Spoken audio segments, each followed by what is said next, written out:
Hello दोस्तों, आप सभी का स्वागत है मेरे चैनल कनेक्ट विद प्लांट में। आज आप देखिए, मैं आपको एक विशेष प्लांट के बारे में बताना चाहती हूँ। फ्रूटिंग प्लांट के बारे में आपको मैं बताना चाहती हूँ कि आप देखिए, ये मेरा जो प्लांट है ना, आप इसमें एक बार देखिए, बड़े फ्रूट हैं, छोटे फ्रूट हैं, फ्लावरिंग है साथ साथ। आप यहाँ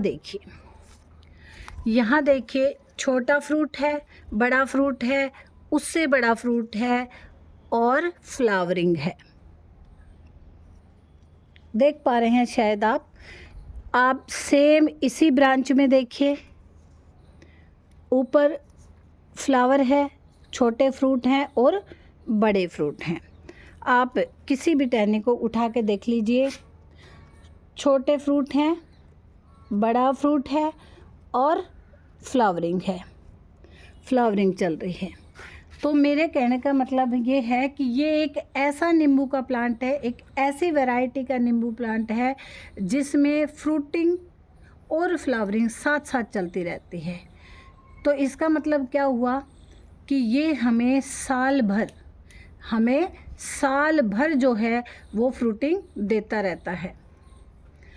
कभी भी यदि आप इसको अपने किचन गार्डन में ऐड करते हैं, और ये गमले में ही बहुत अच्छे से हो जाता है। अभी ये छोटा है तो भी मैंने इसे बहुत छोटा गमला नहीं दिया हुआ है। आप देख सकते हैं 12 से 14 इंच के गमले में है, और जब ये थोड़ा सा बड़ा हो जाएगा ना, तो आप इसे 14 से 16 इंच का गमला दीजिए। आपको साल भर नींबू खरीदने के लिए मार्केट नहीं जाना पड़ेगा।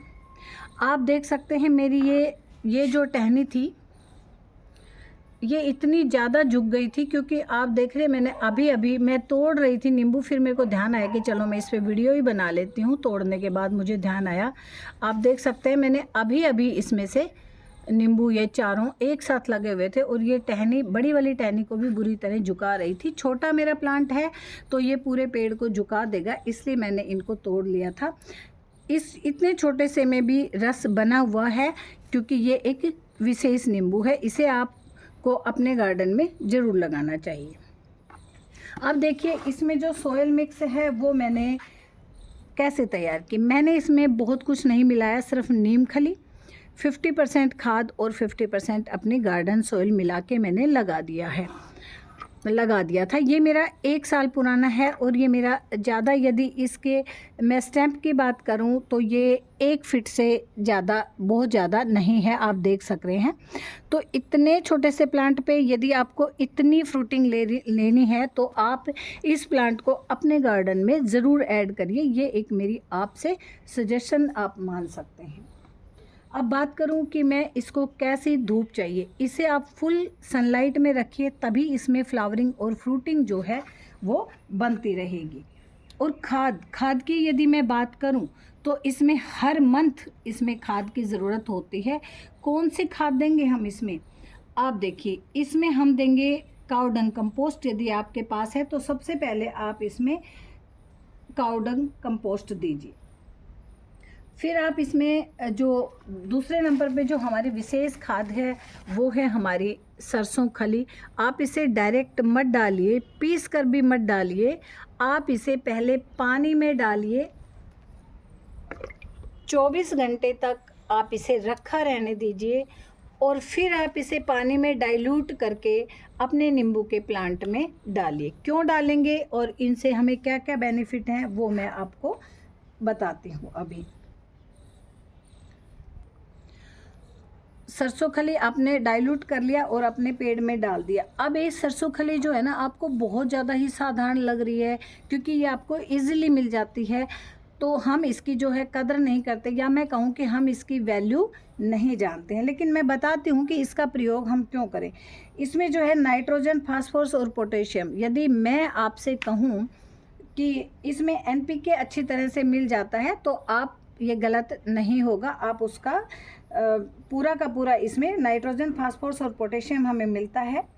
नाइट्रोजन जो है वो NPK क्या क्या फ़ायदा करता है ये मैं बताती हूँ आपको। जो नाइट्रोजन है वो पत्तियों को जो है लस ग्रीन रखता है, हरा भरा रखता है, और इनकी जो थिकनेस है उसको बढ़ाता है। और जो फास्फोरस है वो इसकी जो रूट है ना, रूट को मजबूत करता है। जब रूट मजबूत होंगी ना, तो प्लांट हमारा अपने आप अच्छे से सर्वाइव करेगा। और पोटाशियम जो इसमें होता है वो इसकी इम्यूनिटी स्ट्रॉन्ग करता है, इसकी पावर को बढ़ाता है, ताकि ये अपने आप को अच्छे से सर्वाइव कर सके और ज़्यादा से ज़्यादा जो फ्रूट है वो हमें दे सके। और सबसे बड़ी बात है कि जो ये हम बनाते हैं ना घोल, इसका ये फूल और फलदार दोनों पौधों के लिए बूस्टर का काम करता है। और इसको आप इसी में नहीं, जो विशेष है, यदि मैं आपसे कहूँ कि गुलाब, चमेली, गेंदा, नींबू, टमाटर, मिर्च जैसे पौधों में भी आप इसका प्रयोग करिए, उनमें आपको बहुत ज़्यादा बेनिफिट मिलेगा। एक ये ऑर्गेनिक जो ये सरसों खली है ना, सरसों खली हमारी ये ऑर्गेनिक कीटनाशक भी है। सरसों खली में कुछ ऐसे तत्व पाए जाते हैं जो हमारे जो हानिकारक थोड़े बहुत हमारे कीटों का अटैक होता है उसको भी ये ख़त्म करते हैं।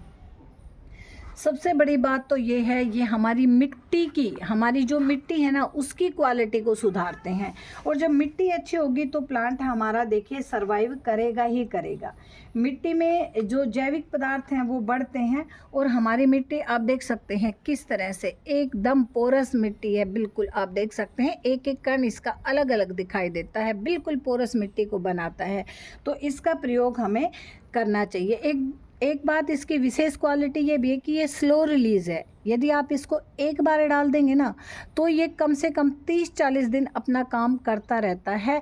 तो इसलिए विशेष रूप से आप इसमें सरसों खली का ज़रूर प्रयोग करें, फिर काव डंग कंपोस्ट करें। और आप देखिए इसमें आप नीम खली, ये मैंने अपनी निबोली इकट्ठी कर रखी हैं, उनको फिर मैंने पीस के रख रखा है। और मैं जब भी मुझे लगता है कि अभी कीटों का अटैक होने वाला है, मैं दिखाऊंगी कि किस प्रकार इसमें कीटों का अटैक होता है, तो उसमें ये ज़रूर डालें। ये हो गई आपकी सारी की सारी खाद की बात। अब मैं करती हूँ पानी की बात। इसमें देखिए ना तो पानी खड़ा रहना चाहिए और ना ये प्लांट सूखा रहना चाहिए। मिट्टी इस तरह की हमारी रहनी चाहिए कि नमी भी बनी रहे, ना ज़्यादा पानी और ना ज़्यादा सूखा। तो इस तरह से आप इसमें पानी का ध्यान रखेंगे। फिर इसमें जब आपके, अब जैसे ये देखिए यहाँ से मैंने सारे के सारे नींबू तोड़ लिए हैं इस टहनी से, तो मैं हल्की सी इसकी प्रूनिंग कर दूँगी। तो हल्की हल्की इसकी प्रूनिंग करते रहेंगे। इसकी जो है ना हार्ड कटिंग नहीं करेंगे, हार्ड प्रूनिंग नहीं करेंगे, आप इसकी सॉफ्ट प्रूनिंग करेंगे हमेशा। हार्ड प्रूनिंग बिल्कुल भी आपको नहीं करनी है। और इसमें ये देखिए मैंने इनकी कटिंग भी लगा रखी है। छोटा सा प्लांट था लेकिन एक टहनी किसी कारण से टूट गई थी, तो मैंने इसकी कटिंग लगा ली थी। और आप देख सकते हैं कि इसकी जो कटिंग है वो चल चुकी है, लेकिन इसमें आप देखिए छोटी सी में ही कीटों का अटैक हो गया है। तो आपको ज़रूर ध्यान रखना है। मेरे आप देख सकते हैं बड़े प्लांट की पत्तियाँ बिल्कुल हेल्दी हैं, कहीं भी कोई भी कीट का अटैक नहीं है। लेकिन ये जो मैंने कटिंग लगाई थी इनमें कीटों ने अटैक कर दिया है। तो इस पे क्योंकि थोड़ा है तो मैं इन पत्तों को ही तोड़ दूंगी, क्योंकि बड़े होते तो मुझे क्या करता, इसमें नीम ऑयल का स्प्रे करना पड़ता, या लस्सी में मैं आपको बताती हूँ कि हल्दी और हींग डाल के उसका स्प्रे करिए। या फिर मैं क्या करती हूँ कि हरी मिर्च और लहसुन का पेस्ट बना के और उसको छान के उसका स्प्रे कर देती हूँ। और बहुत छोटा है तो इस तरह आप पत्तियों को तोड़ दें, वहीं के वहीं ये अटैक रुक जाएगा। फिर भी आप इस पे आपको नीम ऑयल की स्प्रे ज़रूर करनी है, क्योंकि कीटों का अटैक ज़्यादा नहीं था तो अभी ये यहीं की यहीं रुक जाएगा। आप देख रहे हैं कि ये वाली कटिंग आप देख सकते हैं, इसमें अभी से पत्तियां मुड़ने लग गई हैं, तो आप इनको भी निकाल देंगे। इस पे मैंने स्प्रे कर दिया था, तो जो नई लीव्स आई हैं वो आप देख सकते हैं बिल्कुल स्वस्थ आई हैं। तो इस तरह कीट नियंत्रण का आप इसमें विशेष ध्यान रखेंगे। तो अब हम बात कर लेते हैं, मैं आपको एक स्पेशल टिप्स भी देना चाहती हूँ कि आप देखिए, यदि एक तो हम इसका नाम बता देते हैं कि जब इतनी देर से हम जिस प्लांट की बात कर रहे हैं, आखिर वो प्लांट, वो नींबू की वैरायटी है कौन सी। यदि मैं इसको अपनी साधारण या देसी भाषा में कहूँ तो हम इसे 12 मासी नींबू कहते हैं।